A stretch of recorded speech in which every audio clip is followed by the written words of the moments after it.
Here we are in Bayside on a beautiful summer night at One Station Plaza, and we have the pleasure to be here with Michael Fine, a wonderful musician with a very interesting story about his music, about being on the road, fixing guitars, having a studio.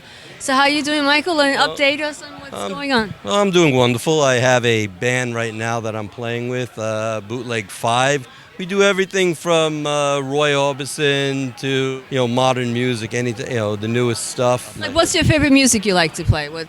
Oh, mostly basic hard rock. When you're dealing with five guys in a band, you don't want to argue about the small stuff. You want to entertain. And you play what instrument? Oh, I play rhythm guitar. Rhythm guitar. I say rhythm because I have a lead guitarist who can blow me away. Usually what I do is we take it from a technical end. You got the drummer, he plays the parts. Because we're doing cover music, basically you know what your part is. So my parts are usually the rhythm parts. We do some U2. Oh, that's great. So I'll do some leads for that because I'm a big fan of them. I did roadie for them in their first American tour back in the early 80s. That's amazing. Oh, yeah. It was funny because I never, I'm a kid back then, so I never expected with just a guitar, a bass, drum, and a singer what they can do on stage. And I love that whole concept. They're using a lot of digital delay, and that's... So I like to cover those parts when we're doing that.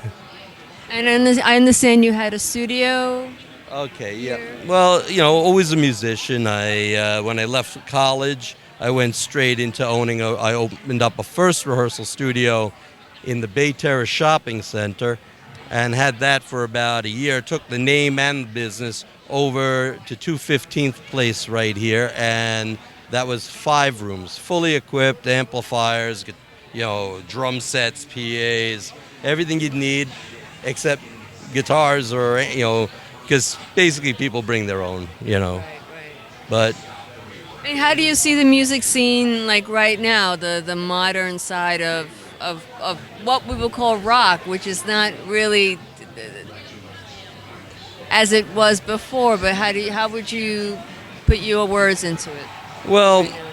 Okay, when I closed the studio in '92, the music scene was weak, very weak, because the drinking age had gone up to 21, and weirdly enough, the invention of the Pentium chip. A lot of these kids that I was having at the studio were no longer interested in becoming rock stars. They were interested in throwing themselves in front of the computer and playing games. And Pentium chips and that technology just allowed them to do that. Today, I think there's a resurgence because of the Pentium, because of the technology that allows people like me to communicate with other people like me. Right, and as I say, if you use the internet wisely, basically it's a 24/7 encyclopedia. The way I learn songs is I have my computer, I download the YouTube song. The band agrees on basically, okay, this is the version we're playing, and I learn my parts. And at this point, I could take the song, rip it apart. If there's one spot in the song, I can constantly play that over and over till I get it right. So, and I could play through a computer, the guitar into the computer, the music in the computer, and it's easy enough to learn the songs. What made you feel this desire to get a guitar? How did you get it? Did Mommy and Daddy buy it for you? What's your story? Mommy and Daddy would not buy anything like that. They wouldn't. No. Okay. To get my first electric, which was my Les Paul, my dad got me a job at the Nathan's that was on Northern Boulevard at the time. I cleaned toilets in that restaurant for 6 months. So I was on my way to college, so parents didn't mind education. They minded giving me a guitar. And after 6 months, I had enough money to buy my Les Paul, and that was inspiration. And you got your guitar. I got my guitar, and after That's a great story, I think. how many years? I've had 30 guitars at a time, and I think music is rediscovering yourself. And I believe that too. Well, it's been great talking to you, Michael. We'll end the interview here. come down to One Station Plaza. It's a great place. The food is good.